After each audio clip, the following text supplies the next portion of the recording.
예, 우리나라 순수한 말은 이제 길이 없고, 개화된 후에 나온 얘기는 이제 도르라는 말을 썼고, 그리고 도심에서는 이제 가루라고 하는 말로 썼습니다.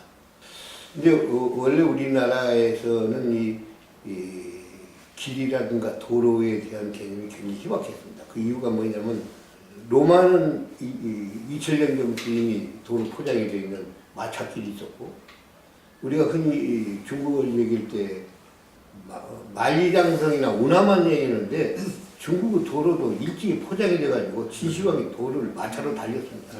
더구나 우리는 대륙의 흥망성쇠에 의해서 맨날 침략을 당하다 보니까 만일 길을 넓게 마차 도로를 만들어놓으면 곧 망한다. 소위 대륙에 있는 마차가 쳐들어가요. 그래서 도로를 안 만들고 도로라든가 이 길에 대한 개념이 굉장히 폐쇄적이고 희박했다 그런 얘기입니다. 원래가. 이제 그런데 다만 그렇다고 해서 전혀 없었던 것만은 아니에요. 한양을 중심으로 해가지고 방사도로 강원도 가는 놈, 함경도 가는 놈, 전라도 오는 놈 이래가지고 6대로 8대로가 있었어요. 우리가 그냥 들으면 6대로 오면 굉장히 큰 도로 같지만은 겨우 사람이 하나 지나갈 수 있을 만큼은 많아야 50cm 내지 1m 정도의 도로에 불과하고 지금 등산로로 생각하면 돼요. 그런데 이제 전라도 그 정도 천년 옛날 전라 관찰사가 그렇게 막 순찰 다녔잖아요. 그러면 길이 좀 그 당시에도 많이 좀 정비가 돼 있지 않았나 그런 생각이 드는데 어떻습니까? 예, 목민심서를 보면요, 소위 수령이나 관찰사가 온다고 그래가지고 밤에 횃불을 들고 도로를 수리를 관리를 했던 것을 지적하면서 그건 악패 중에 악패라고까지 얘기했어요. 그러니까 어떤 것이 새로 생기기도 하고 또 그 다음에 이제 아까도 지적한 것 같이 관찰사가 온다고 그러면 그때가 도로를 만들기도 해가지고 지금으로 말하면 농로나 등산길로 보면 별 틀림이 없을 거예요. 네. 그래서 옛날 책 보면은 뱃길에 대한 얘기가 그렇게 추억처럼 많은 것 같습니다. 전주부사 보면은 함경루 밑에까지 배가 왔을 것이다 하는데 도저히 상상이 안 되거든요, 지금은. 그래서 저기 이쪽에 은행나무 은행나무 통 이쪽 길 보면 배를 메었던 돌이 있었던 자리다. 뭐 그 전설처럼 곳곳에 이렇게 전주는 이렇게 얘기가 있는 것 같습니다.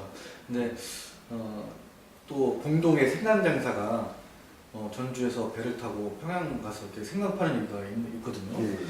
교통의 그러니까 그러니까 우리가 땅으로 걷는 길이 아닌 다른 어떤 그런 여러 다른 또 통로도 있었지 않았을까 그런 상상을 좀 해봤어요. 전주까지 배가 들어왔었지 않겠느냐 하는 얘기는 전설 비슷하게 있지만 아무도 과학적으로 규명은 못하고 있고 다만 추정을 해보면 적어도 고려도 이전에 아마 41개 정도를 생각을 하면은 전주천이 수량이 많았고 배가 어음골 정도까지는 들었지 않겠느냐 그렇게 추정을 하고 있는 거예요. 만경강 상류에 속하고 만경강이 지금처럼 바다 밖에 있는 게 아니라 간척을 하지 않아 가지고 바닷물이 목천포 정도까지 왔을 거라고 생각해요. 그러니까 밀물 썰물 때 물이 초포 정도까지 들어왔고 그 전에는 해안가가 더 가까워져 가지고 물이 아마 전주군에 왔지 않겠냐 그렇게 좀 추정을 하고 있습니다. 일본 친구들이 와서 간척을 시작했고 우리도 간척을 많이 해버리잖아요. 그러니까 소위 그 만경강 물길이 아주 좁아지고 짧아져 버린 거예요. 그래서 이제 물이 안 들은 거죠. 육로와 수로 중에서 육로는 고개를 건너야 하고 물을 건너고 고개를 건너고 그래야지 도저히 화물을 운반할 길이 없습니다. 특히 이제 양곡이라든가 기타 조공품을 가지고 서울로 올라가려면 갈 수가 없기 때문에 서울을 가려면 전주에서 강경까지 갔다가 강경에서 배를 타고 군사로 나와서 마포로 또는 이제 고려 때는 개성으로 갔던 거죠. 그러니까 지금 김창주 씨가 얘기한 것 같이 육로 위에 수로가 굉장히 발전돼 있었던 게 사실이고 1911년 신장로를 만든 다음에 수레가 생긴 거예요. 그 전까지는 수레가 다닐 도로 높은 게 없는데 다닐 수가 없잖아요.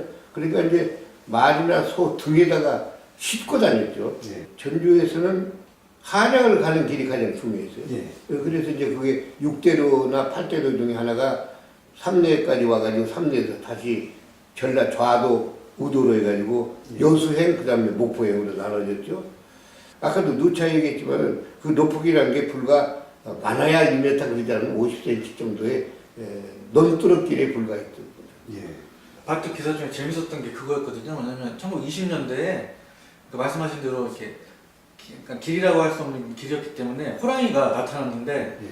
동네 사람들한테 쫓겨가지고 기린봉으로 도주했다. 그런 기사가 있었는데 호랑이가 그러니까 도주했다고요? 그렇게 호랑이가 출연했던 곳들이 또 있었던 것 같아요, 전주에. 그래서 제가 생각했을 때 거기에 또 감나무 꼴이 있어서 꽃가를 막 던졌을까. 그래서 호랑이 도망간다 그런 생각을 좀 했었습니다. 그 문화재단에서 하는 일 때문에 저희가 이제 트레킹 코스를 개발을 하는 일 때문에 코스를 여러 가지 선정을 하다가 사학동에서 하다 보니까 아까 말씀하신 보강제를 그쪽까지 가는 길을 좀 만들어보자라는 의견들이 있어서 거기를 조사하다 보니까 아까 말한 우마차를 끌고 왔던 사진들까지도 거의 주민들한테 많이 보기도 하고 그랬었습니다. 우리 주정구 박사가 그 코스하고 스토리를 이야기를 개발을 했는데요. 이 선정을 하고 코스 해설해 주시는 분은 또 따로 이렇게 과업을 또 지시해 주셨었거든요. 그런 얘기들 들으면 아까 얘기했던 우마차라든지 아니면 다른 코스마다 요소 있는 거에서 옛날 이야기들은 현대 사람들이 재미있게 들을 수 있는 그런 코스를 만든 거였거든요, 저희가.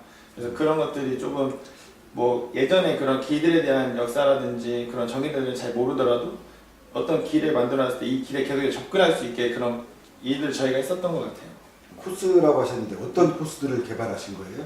당시 이제 도시재생 마을생이라는 예. 단어는 없었어요. 그래서 전주에 대한 역사, 퀴즈 문제에서 자격증도 만들고 했었는데 그러던 사이에 사실은 물론 이제 한옥마을은 계속 관광지 하기 위해서 많은 선배님들이 노력을 하셨는데 이렇게 대단한 성공을 거뒀잖아요. 그리고 이제 포화 상태가 됐는데 그 많은 관광객을 이제 다른 곳으로까지 이렇게 유입을 해보자. 예. 더 전주에서 즐기고 갈 수 있게 해보자 해서 동네 이야기도 이렇게 찾고 그래서 원래 있던 길인데 마치 저희들이 만든 것처럼 이렇게 하나씩 했습니다. 그래서 가셔가지고 갔다면 이야기만 듣고 오는 게 아니라 전주에 지금은 바스텔지어라고 해서 맛을 정말 그 가정식 그 백반을 또 송영애 박사님 계신데 고증을 해가지고요 복원했습니다. 그래서 화려하지 않은데 정말 어렸을 때 할머니가 해준 것 같은 그 중인 정도의 밥상 정말 그런 걸 개발했고 도시락도 이렇게 세트를 했습니다. 그래서 지금 삼천동 막걸리 골목이 잘 되고 있는데 더 잘 되게 하기 위해서 수제 막걸리 반을 만들고요. 또 삼천동 이야기를 가지고 또 코스를 만들어서 전국에는 전주 전역을 에코 뮤지엄 살아있는 박물관으로 만들어 보겠다는 그 계획을 가지고 있습니다. 그러면 작년에 개발한 코스는 어떤 코스들이에요?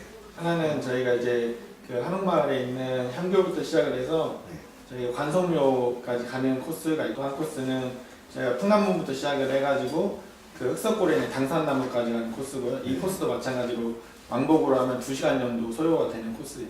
두 가지였거든요, 목적이. 하나는 저희가 이제 5마당 예술마을 만들기라는 사업을 있었던 것 중에 하나가 이제 트레킹 코스 개발이었고 또 사학동을 선정을 한 이유가 뭐냐면 한옥마을에서 유입할 수 있는 관광객들이 있다라는 취지에서 목적이 두 가지로 저는 생각을 했었거든요. 하나는 시민들이 찾아올 수 있는 편안한 길을 만들자가 목적이었고 하나는 관광객들이 한옥마을에서만 머무르는 게 아니라 전주 전역으로 가야 되는데 그걸 초석으로 이제 사학동을 좀 찾아봤으면 좋겠다 이런 생각에서 있는 그대로요.